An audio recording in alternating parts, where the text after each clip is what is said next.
салом, барнома ахбори озодӣ бо хабарҳои Тоҷикистону ҷаҳон пешкаши шумо мешавад. Шалои Гулхоҷа ҳастам дар хидмататон ва ҳоло таваҷҷӯҳ кунед ба сархати мавзӯи имрӯз 4 июн. Тоҷикистон вазъ дар марз бо Қирғизистонро тавзеҳ дода муташаннид шудани авзору ғайривоқеӣ хонд. мақомоти тоҷику узбек имкони содатар ва густурда намудани роҳҳои заминиро баррасӣ намуданд. автобусҳоро бо хатсайрҳое ки яъне солҳои қабл кушода шуда буданд байни ҷумҳурии Тоҷикистон ва ҷумҳурии Ӯзбекистон. ва гузорише дорем дар бораи он ки гурӯҳе аз мардуми бесарпаноҳи Афғонистон дар дохили қалъаҳои бӯстонӣ макон гирифтаанд. танҳо худам мондаам, 4 фарзандам зери хок хобиданд. ҳар хонаро бубинед, аз ҳар хона 3 ё 4 нафар кушта шуданд. субҳи 4 июн хадамоти марзбонии Кумитаи давлатии амнияти миллии Қирғизистон бо нашри як изҳорот аз муташаннид шудани вазъ дар марзи ин кишвар бо ноҳияи Лахши Тоҷикистон хабар дод. Марзбонони қирғиз иддао карданд ки гӯё марзбонони тоҷик то 1000 метр ба қаламрави ин кишвар ворид шуданд ва контейнеру вагонҳои худро ҷойгир карданд. Тоҷикистон ин иддаои Қирғизистонро рад кард, вале ҳамоно гуфта мешавад ки шиддат дар марз рӯ ба афзоиш дорад. ҳамкорам Абдулло Ашуров хабарҳои ду ҷонибро пайгирӣ дошт ва ҳоло дар студия бо мост. Абдулло, салом. Ва то ҳол бештари баҳсу муноқишаҳои марзӣ аз Исфара ва вилояти Суғд буд. Ин бор мисле ки баҳсҳои марзӣ ба шарқи Тоҷикистон кӯчиданд, не? бале, салом Шаҳло. Воқеан ин бор ғайримунтазира хабарҳо аз марзи Тоҷикистону Қирғизистон дар як минтақаи комилан дигар садо медиҳад ки дар гузашта ҳаргиз минтақаи доғи марзӣ набуд. субҳи 4 июн хадамоти марзбонии Кумитаи давлатии амнияти миллии Қирғизистон бо нашр як изҳорот иддао кард ки соати 3 бомдод ҷониби Тоҷикистон дар минтақаи ҳанӯз тасвирношуда дар дарунтар аз 1000 метр дар қаламрави Қирғизистон контейнер ё вагонҳо ҷойгир кардааст. Сипас ба 600 метр ақиб рафтанд. ҳамчунин аз ҷамъомади нерӯ ва техникаи ҳарбӣ дар ин минтақа хабар дода шуд. Аммо сарраёсати марзбонии Кумитаи давлатии амнияти миллии Тоҷикистон дар як изҳорот иддаои Қирғизистонро ки гӯё марзбонони тоҷик ба қаламрави он ворид шуданд нодуруст хонд. идораи марзбонии Тоҷикистон гуфт ҷойгир кардани посгоҳи сарҳадӣ дар хати мувофиқашудаи марз аст. дар марзи ноҳияи Лахш бо Қирғизистон дар ағбаи Шаттӣ ҳанӯз марзи ду кишвар муайян нашудааст, вале марзбонони тоҷик дар ҷое ҷойгир шуданд ки сарҳади Тоҷикистон аст. аз ин пеш ба гуфтаи мақомоти тоҷик дар ин бора миёни ду кишвар созиш ҳосил шуда буд. мақомоти марзбонии Тоҷикистон гуфт Қирғизистон дар ин минтақаи ҳанӯз муайян ношудаи марзӣ посгоҳи муҷаҳҳази сарҳадӣ аллакай бунёд кардааст ва Тоҷикистон барои риояи принсипи баробарӣ то муайян шудани марз посгоҳи худро ташкил мекунад. Абдулло, қаблан гуфта мешуд бештари минтақаҳои баҳсноки марз дар вилояти Суғд аст. оё қисматҳои муайян ношудаи марз инҷо ҳам зиёд аст?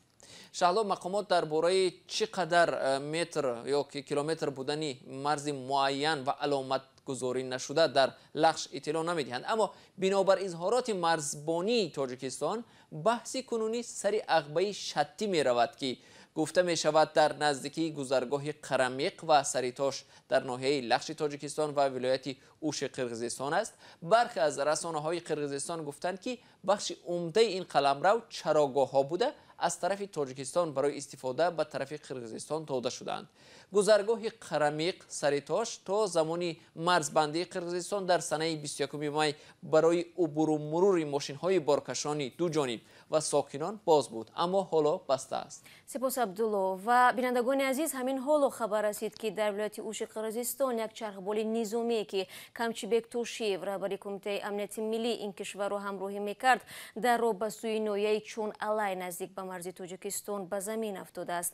манобаи бахши қирғизии радиои озодӣ гуфтанд ки дар ин чархбол 14 нафар савор буда, 4 нафарашон ҷароҳати сабук бардоштанд. чархболи мазкур ба вазорати мудофиаи Қирғизистон тааллуқ доштааст.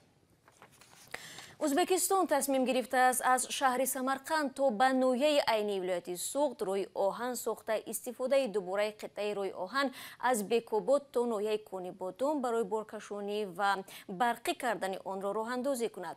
ҷониби Ӯзбекистон мегӯяд ин ҳама дар чаҳорчӯби ҳадафи ташкили фазои муштараки нақлиётӣ дар минтақа сурат мегирад. Барои Юсуфӣ мавзӯъро идома медиҳад.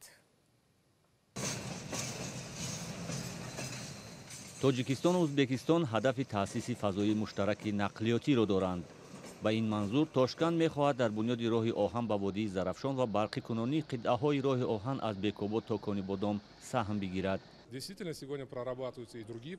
воқеан ҳам ҳоло дигар тарҳо баррасӣ мешаванд.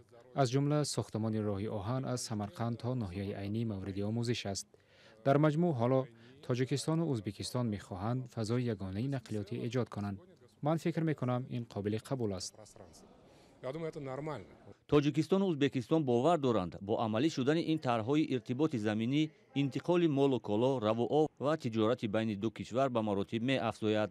зеро мақомоти вазоратҳои нақлиёти ду кишвар мавзӯи осон кардани равоо аз тариқи гузаргоҳҳои марзиро низ мавриди баҳсу баррасӣ қарор доданд. инчунин дар ҳамин вохӯрӣ ҷонибҳо масъалаи яъне барқарорсозӣ фаъолият тавассути гузаргоҳи сарҳадии Патар аз тарафи ҷумҳурии Тоҷикистон ва Андархон аз тарафи ҷумҳурии Ӯзбекистонро низ баррасӣ намудем ва аз он ҷумла ҷонибҳо баррасӣ намуданд масъалаи барқарорсозии ҳамлу нақли байналмилалии мусофирбарӣ тавассути автобусҳоро бо хатсайрҳое ки яъне солҳои қабл кушода шуда буданд байни ҷумҳурии Тоҷикистон ва ҷумҳурии Ӯзбекистон. ба қавли таҳлилгарон Тоҷикистон ҳамеша дар ҷустуҷӯи роҳҳои бурунрафт аз бумбасти коммуникатсионӣ буд. нармиши равобит бо Ӯзбекистон феълан ин шароитро барои Тоҷикистон фароҳам кардааст ки истифода аз он ба нафъи ҳарду ҷониб аст. ба роҳ мондани ҳам роҳи заминӣ яъне ки роҳи қатора ё роҳи мошингар таҷдиди онҳо боз намудани ки ифтитоҳ кардани роҳҳои нав ин яъне ки ба нафъи ҳам ҷумҳурии Тоҷикистон аст ва ҳам ҷумҳурии Ӯзбекистон аст ва ҳам ба нафъи мардум аст ки рафту омади мардум яъне ки барои боз осонтар намудан роҳат намудани яъне ки рафту омад доду гирифти байни ду давлат мебошад. қаблан мақомоти Тоҷикистон ва Ӯзбекистон хабар дода буданд ки тасмим доранд дар чанд соли оянда табодули молу коло миёни ин ду кишварро то марзи $1 миллиард расонанд. ба иттилои мақомоти маркази тадқиқоти стратегӣ ва минтақавии Ӯзбекистон то замони шурӯи пандемияи COVID-19 марзи Тоҷикистон ва Ӯзбекистонро дар як рӯз то 20 000 нафар аз ду ҷониб убур мекардааст. тибқи омори ин ниҳод 25% аз шумораи умумии сайёҳони Ӯзбекистон сайёҳони Тоҷикистон будаанд.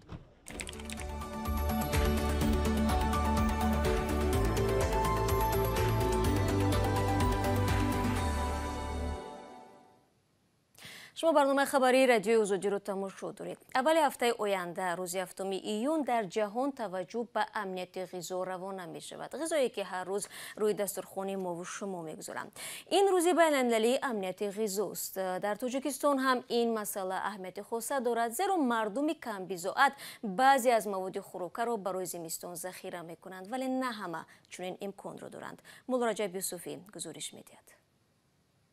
اینجا سردخانه گویم تخخانه اینجا ما اساسی کارتوش نگاه می‌داریم بعد این بانکگی ها عبدالنبی عبدالرزاقов برای ذخیره محصولات جای آماده می‌کند. یک هفته پس حاصل گندم و کارتوشکای کشته اش می‌رسد. میگوید در تهخانه منزلش امکانی تا 3 سال ذخیره کردن محصولات غذایی را دارد، هرچند کسی به او دستور ذخیره کردن خوراک را نداده است. یشکو منیم همه یشکو برای کارتوشگیری نه خالی کردیم بعد دهم سر میشه گونشینی کارتوشگر بعد پر کردم میمونیم برای خودمون زیاچه بفروشیم بازار برآورده. عبدالنبی در دهه آل سامانی ناحیه رودکی زندگی میکند و 1 هکتار زمین دارد. او در اینجا قریب همه نمود محصولات نیاز اول از جمله گندم، کارتوشک، سبزی، بودرینگ و پومیدور را کشت میکند.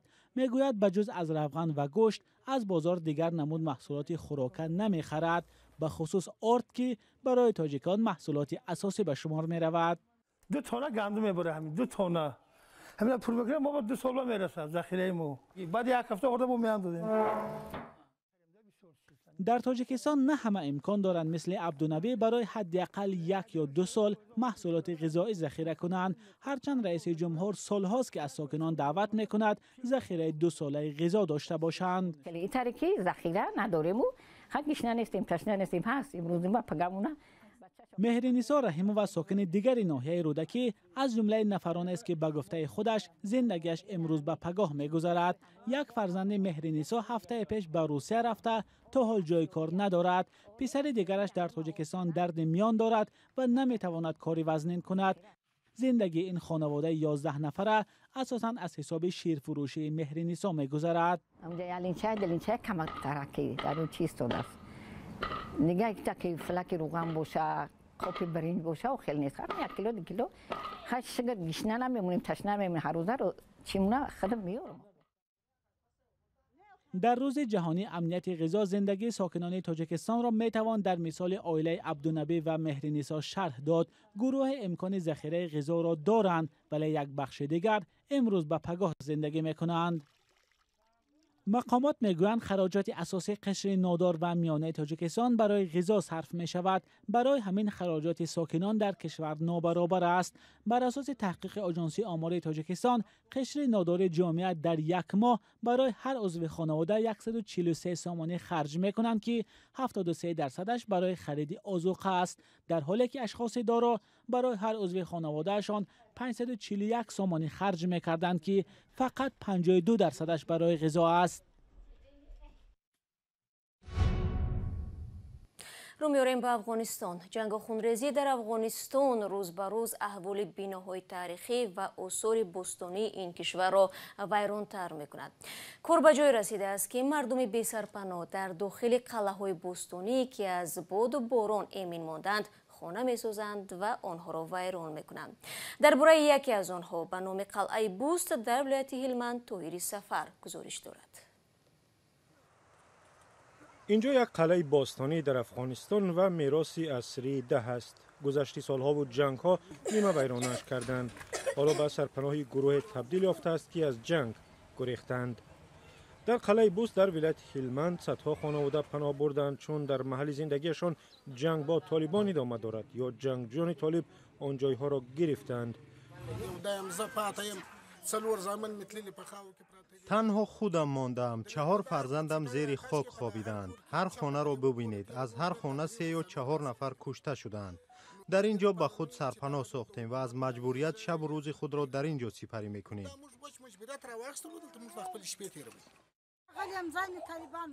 ما به اینجا آمدیم زیرا طالبان مناطق ما را تصرف کردند. یک فرزند خردسال داریم. 3 فرزندم برای این حکومت قربان شدند و حکومت هیچ چیزی برای من نکرده است. بچه‌های خانواده‌ای بی‌جا شدگان که از درس و مکتب محروم شدند، خرابه‌های قلعه و اطراف آن را به محلی بازی تبدیل دادند. حالا این بناهای باستانی صدها خانواده بیزار شده از جنگ را در آغوش ویرانی خود پناه دادند و خودشان هم زیر خطر باران و سیلاب هستند. قلعه بوست برای مردم اهمیت زیاد دارد. به حیث یک زیارتگاه برایشان ارزشمند است. قلعه بوست در ولایت هلمند برای یک تاقچه‌اش بسیار مشهور است که از مسجد باستانی از عصر 11 باقی مانده است. عکسش را هم در یک پل کاغذی افغانستان درج کردند. ما بسیار می‌خواهیم که کاری انجام دهیم و این بناها را حفظ کنیم. شاید دوباره تحقیق کنیم و بعضی از بناهای را که محافظت کرده می‌توانیم ممکن است به یک پارک باستانی تبدیل دهیم.